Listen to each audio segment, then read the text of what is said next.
सभी देशवासियों को ईद उल फित्र की बहुत बहुत मुबारकबाद।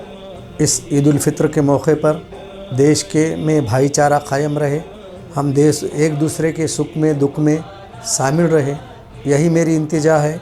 क्यों तो हिंदू समाज के बहुत से त्यौहार में दीपावली हो और बहुत से त्यौहार में मुस्लिम भाई शामिल होते हैं, और मुस्लिम भाइयों के ईद हो और दूसरे त्यौहार हो उसमें हमारे हिंदू भाई शामिल होते हैं।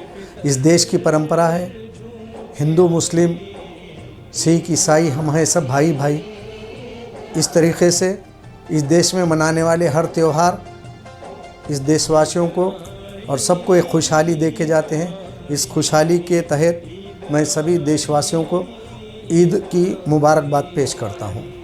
मैं बीआरएस पार्टी का एक कार्यकर्ता हूँ और बीआरएस पार्टी जो तेलंगाना में जिस तरीक़े से किसानों के बारे में, मज़दूरों के बारे में, आम आवाम के बारे में, गोर गरीब जनता के बारे में जो उनके हिमायती काम, जो उनके रोज़मर्रा के काम जो रहते हैं उन कामों के बारे में और बेकारी, इसके बारे में जो काम तेलंगाना के अंदर बीआरएस पार्टी कर रही है, उस मुकाबले में महाराष्ट्र में भी महाराष्ट्र के किसानों की उन्नति हो, आम जनता की उन्नति हो। इसलिए हम रात और दिन कोशिश करेंगे और बीआरएस पार्टी को महाराष्ट्र के कोने कोने तक पहुंचाएंगे।